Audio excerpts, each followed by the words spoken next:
এই ছবি তুলবেন না, এই লোকটাকে ছবিটা মোবাইলটা কাটেন তো। সব শয়তানি করে দিন ওয়াজ মাহফিল সব বরবাদ করছে, এখনো থামে না। ইসলাম একদম উল্টায় ফেলছে। 1400 বছর পর্যন্ত ইসলাম কি ছবি এবং ভিডিও দিয়ে আসছে না ভিডিও ছাড়া আসছে? ছবি ভিডিও দিয়ে ইসলামের মাত্রা কি অনেক বেড়ে গেছে, ঝামেলা বাড়ছে, ঝগড়া বাড়ছে, ফিতনা বাড়ছে, ফাসাদ বাড়ছে। কারণ নবীজি বলছেন নাআল্লাহুল মুসাফফির, যারা ছবি তোলে আল্লাহ লানত তাদের উপর। এটা হাদিস শরীফ, মুসলিম শরীফের হাদিস, কুল্লু মুসাফফিরিন ফিন্নার, যারা ছবি তোলে সব জাহান্নামে যাবে।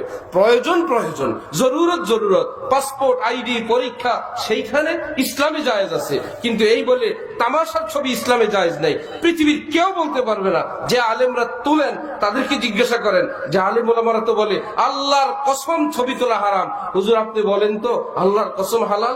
আলেম ওলামারা তো বলে ছবি তুললে গুনাহ হয়, আপনি বলেন তো হুজুর ছবি তুললে আল্লাহ খুশি হন? আর যত ছবি তুলবেন তত আল্লাহ খুশি হবেন। যত ওয়াজ মাহফিলের ছবি তুলবেন, যত জান্নাতের দিকে আগাইতে থাকবেন, যত ওয়াজ মাহফিল ভিডিও করবেন, আরশ ওয়ালা আপনার উপর তত খুশি হবেন। পৃথিবীর কোন আলেম বুকে হাত দিয়ে এই কথা বলার সাহস আছে? কেন করেন এই কাজ?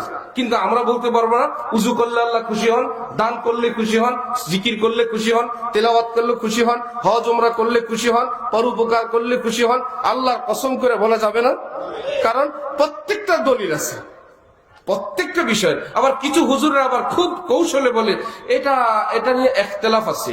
ছবি উঠানো নিয়ে কি আছে? ইখতিলাফ কাকে বলে জানেন?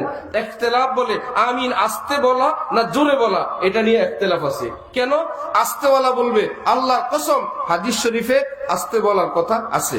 আপনি যে বলেন জোরে, আল্লাহর কসম হাদিস শরীফে জোরে বলার কথাও আছে। তার মানে দুই মত, দোনো মতের উপরে দলিল আছে। এই দুই দলিলের ভিত্তিতে দুই আলেমরা দুই কথা বলেন, এটার নাম ইখতিলাফ। পৃথিবীর সব মুসলমান কি 5 ওয়াক্ত নামাজ পড়েন? হুজুর একটু আগে বলছেন না? আর কেউ কি পড়ে না? কেউ পড়ে কিনা? 5 ওয়াক্ত নামাজ কেউ পড়ে কিনা? সবাই কি পড়ে? তাহলে কেউ পড়ে কেউ পড়ে না। আমরা আজকে থেকে কি বলবো? নামাজ নিয়ে ইখতিলাফ আছে। কেন? কেউ তো 5 ওয়াক্ত নামাজ পড়ে, আবার কেউ পড়ে না, ইখতিলাফ আছে না? কেন বলবেন 5 ওয়াক্ত নামাজ ফরজ, এটা ফিক্সড, এটা নির্ধারিত, কেউ মানে কেউ মানে না। কথা বুঝতেছেন? 5 ওয়াক্ত নামাজ ফরজ, এটা নির্ধারিত, কেউ মানে কেউ মানে না।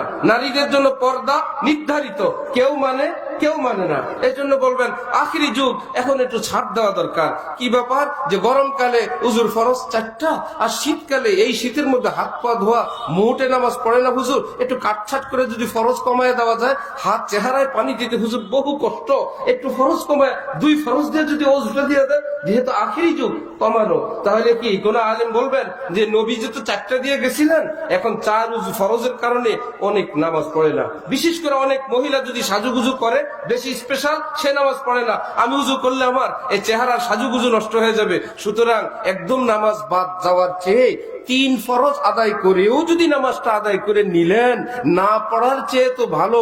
পৃথিবীর কোন আলেমের এই কথা বলার সাহস আছে? হুজুর কয় ফরজ? মানলে মানো, না মানলে নেই। কি বলেন? নাকি ইখতিলাফ আছে?